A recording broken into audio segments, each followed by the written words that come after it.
Salutations everybody, VicMonado here and welcome to my third Let's Play of Bomberman Hero for Nintendo 64. It kind of feels like we're going backwards through the generations because I started with a Wii game, Punch-Out!, then a GameCube game, well I guess technically Dreamcast game it started off on, and now we're doing a Nintendo 64 game. One of my favourites, mind you. So, this is Bomber Nebula, the galaxy in which Bomberman lives. I guess. I don't know if the nebula's as big as a galaxy. I don't really know space stuff. But look, a Death Star wannabe has arrived and is causing explosions. Primus Star. I don't know, but please forgive the wrong pronunciation, but I don't think there's an official pronunciation anyway. So, hooray for me. Oh, what's that? A little ship. Is that Princess Leia? And C3? No, not C3 Pro. R2-D2? So she somehow lives on another planet, but she already knows about Bomberman. Million. I don't know why that's funny, that's not actually funny at all, but okay, yeah, I think it's a mix between C3PO and R2-D2. They knew what they were doing. Oh, hello ship that shall never appear in any other part of this game. Kind of reminds me of the ships from Star Fox or something, but of course that's not Hudson. Again, hiding in like some sort of engine room or something, that's another Star Wars. I just realised now, you know, because I haven't played this in ages, that it's actually a Star Wars wannabe. At least this opening sequence is. They're calling a tractor beam. I don't know if she meant that to kind of rhyme, but don't worry and just hurry, just it kind of goes together, doesn't it? Okay, so I guess we'll begin. The story begins in Planet 1, Bomber. Apparently, we live on this planet, but we decided to fly back into it for some reason. I don't get the logic. But anyway, we can only start with Area 1, obviously, and we're going to start at the battle room. Okay, so, yep, this game is a lot different from your general kind of Bomberman kind of style gameplay. For one thing, he can jump! Isn't that an amazing thing? And also, he already starts off with Bomb Throw. Although you can drop bombs by pressing down on the C. So that's cool. You also have a life bar, so things don't kill you in one hit. So this game kind of breaks the kind of tradition of other Bomberman games. And I wouldn't have known that back in the day because this was the first Bomberman game I played. Oh, here's one trick that they want you to try out here. It's just kind of cool. If you hold the B button down, Bomberman will start spinning the bombs around in his hands. And he's actually gathering more and more bombs as he's doing this. It's kind of like a magic trick. And then if you let go, he can unleash up to 4 explosions at once. I guess you could kind of call it the 3D equivalent to Line Bomb, but I don't know. So yeah, he jumps a lot like he's on the moon. And I actually think that this character, you know, this version of Bomberman is actually better rendered than he is in Bomberman 64. But I guess it's because I think this was made after it. Although don't quote me on that if I'm wrong. Okay, something happens if I hit the switch. You know, they just tell you the general rules, so... Let's see what happens if I... Oh, I think it'll go up, won't it? Yeah, it will. Okay. It actually feels weird to be doing a solo Let's Play because, you know, I've actually lately only been doing co-op Let's Plays with, you know, Koabi, unless you haven't been checking into our Eternal Darkness Let's Play, which is on Game & Watch, if you're interested. I'll put it in the description just in case. You know, if you like collaborative channels and stuff like that, so... Awesome. Go check the guy out as well, his solo channel's good. I kind of like the sound Bomberman makes when he walks about as well, because it's kind of like you've slipped on soap. That's kind of how I'd imagine it to be anyway. In a very hilarious way. Bomberman, you're back. I'll train you now. Go to test chamber 1. And then we go inside, and the cake is a lie. I kind of wish that whenever we walked about, you know, you'd hear that squeaky noise. Although, I guess it could eventually get kind of annoying. Oh, don't get used to this kind of cutscene kind of like structure, because there are very few cutscenes in this game, if my memory serves me. The Saiyans have arrived! What? What was that? I think I kind of like how Bomberman is one of the few gaming protagonists that can talk, but actually doesn't come across like a douche. At least one of the classic mascots that doesn't come across as a douche when he talks. You know, just full sentences, not just phrases like yippee and let's go. I mean like full sentences. Although I get, no, don't count as full sentences, no matter what you say. So yeah, this game is much more action-packed, you know, much quicker action than you'd find in your typical Bomberman game, which I guess I kind of like it. I still like the classic formula as well, where you run around and drop bombs, but this just feels much easier to pick up and just kind of do. And of course, it's kind of more easier for noobs like me to get into when we were young, because you have a life bar, you know, you have 4 hit. Oh my god, that was so easy to find as well. So as you can see, we have a score at the top right, and we still have the other traditional tropes of the series, such as your fire can go up, and you can also increase the amount of maximum bombs you can lay. Both of them cap at 4, I believe, or 5, and first cut. Yeah, I decided to have an early cut just because, you know, even though it doesn't seem very necessary, I didn't mind wasting my breath and talking some more, but I didn't want to waste your time as well as my breath, so I thought it'd be fitting. Anyway, I'm a master of this kind of game because if you repeatedly tap the B button, you can do all sorts of tricks like chaining bombs together, like this. Look at that, it's a trail of fire and... Okay, don't do it too much because Bomberman hits himself in the face. I totally meant to do that, by the way. Oh, I didn't mean to do that though. He kind of reminds me of a Dalek, actually. Actually wait, no, this probably came out after the original Doctor Who, so I guess scratch that. So yeah, this game came out on the Nintendo 64. What console that was, wasn't it? Do you guys remember the games on that? If you don't, then I can always let's play the other ones that you may not have noticed, which are still good. I mean, you know the traditional Mario 64, but typical. But, you know, there are other little subtle, like, gems like this game, which all currently slip my mind because when you're let's playing, your kind of thoughts get screwed up a lot more. At least mine does when I'm nervous. I think you can bomb kick in this. Wait, I'm gonna check if you can bomb kick. I think you can. Yes, you can. If you walk into a bomb, you can bomb kick. So I kind of like how this Bomberman game I started off with has all the power-ups you'd want him to have in the later games, or the traditional ones at least. Okay, the trick here is to lay a bomb down here. Proceed calmly. Yep. Oh god, no. Proceed calmly to the top of this jet thingy. And up here you will find your first... Never mind. This is a gold gem. It's worth more than the blue ones, which are only worth 50 each. I think it's worth 100. Although, don't quote me on that because I wasn't quick enough at looking at the number score at the top right. Now, why does the score matter? Well, we are being graded in this level. Actually, every level except for the boss battles, I guess. And this is a bulletproof vest. Or bomb-proof, I guess, in this case, or enemy-proof. I think it will survive us one shot, or, I mean, take one shot for us without us taking any damage to our health, but I guess we'll find out because I'll probably get hit very soon, so.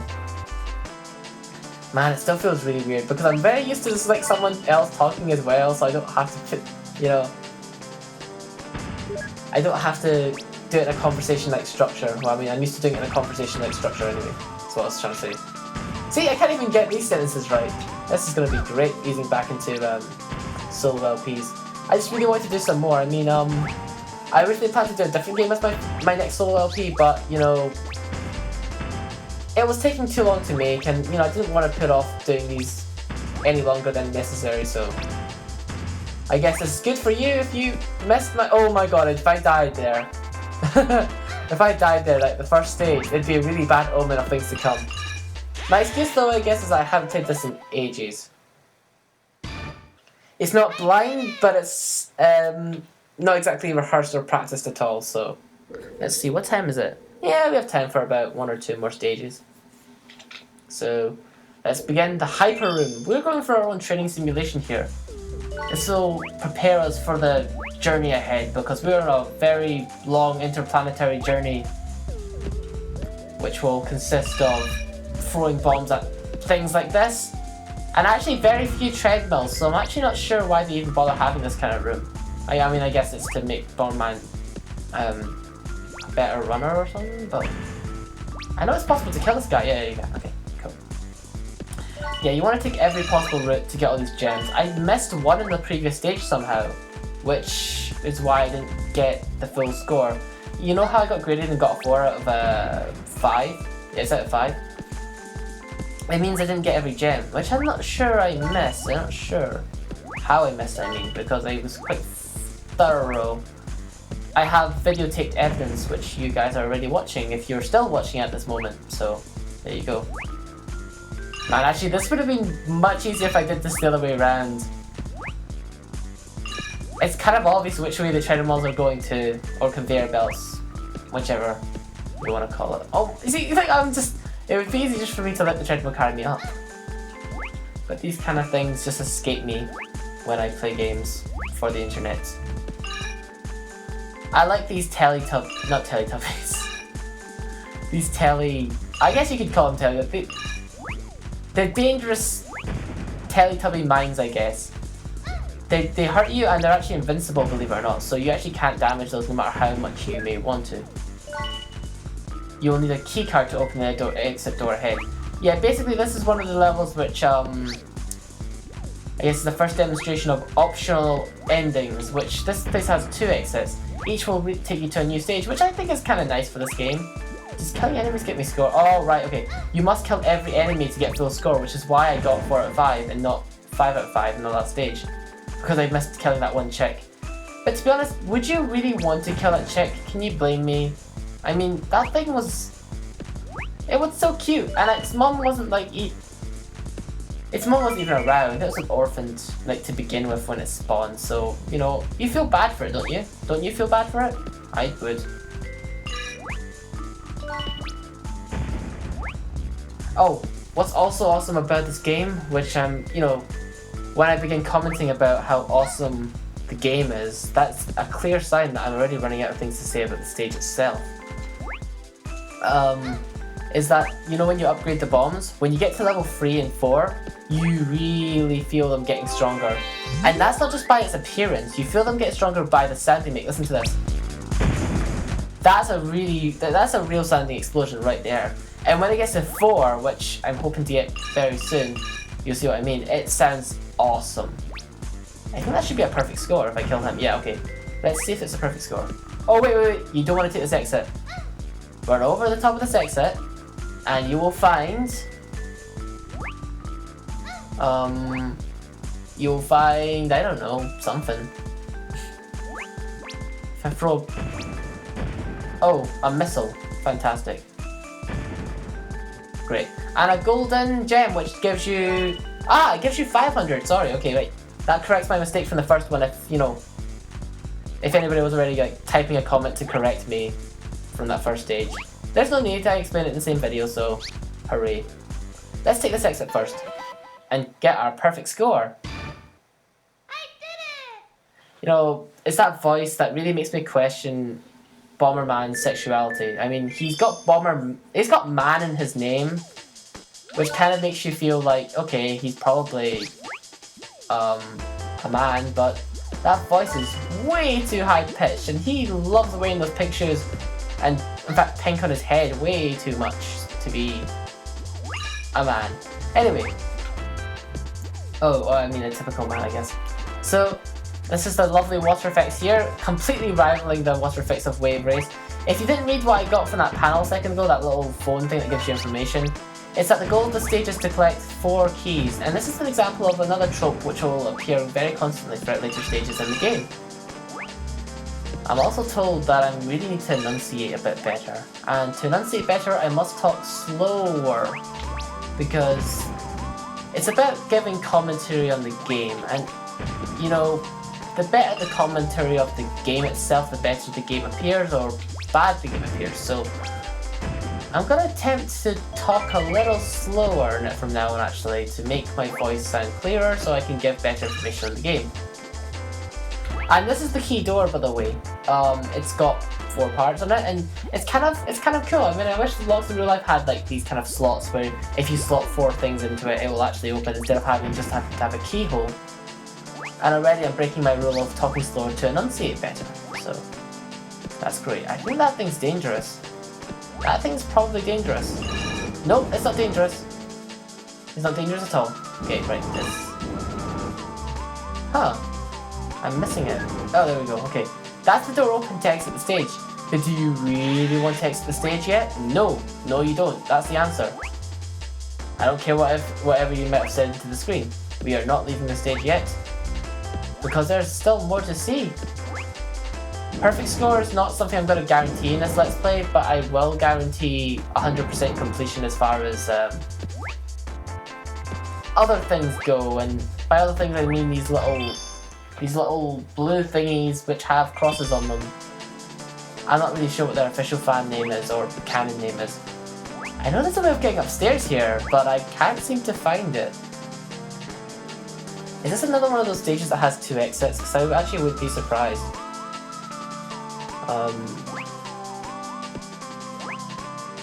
Oh! That's not actually that's not actually the end of the stage. I think that's what takes you upstairs.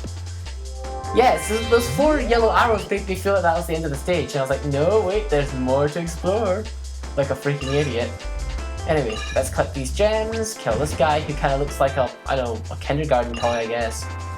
And I guess what's a nice touch is that a lot of the enemies you'll find in these kind of training areas will not appear in any later stages in this game. What's really cool about this is, you know, it means that they had time to make a bigger menagerie of enemies. And also, I mean, these are Bomberman's training, so we can kind of see that this is a simulation, and it's kind of better portrayed when the enemies are, you know, fake. Like those. I mean, these could be real chickens. After all, they do give birth to chicks, and if so, I feel really bad. Oh, actually, wait, no, they can't actually be real chickens, because chickens lay eggs, which the chicks come out of, it doesn't just come out of their belly like that. Now, we can't let a single one of these guys live, even though I love chickens in real life.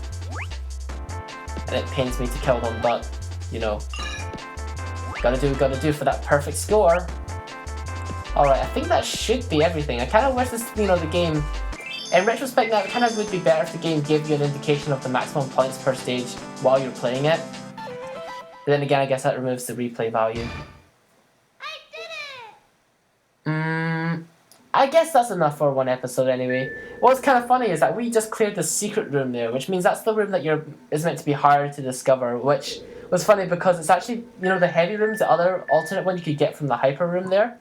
That's the alternate stage you can get. You'll always get to the sky room regardless. I always got to the secret room first and never got to the secret room in my first playthrough. And then like later went backtrack to it. And I realized, oh, I'm missing a stage. So, I guess that's it for the first episode of this Let's Play of Bomberman. Yeah, it's Bomberman. Yep, we're playing Bomberman. Bomberman Hero.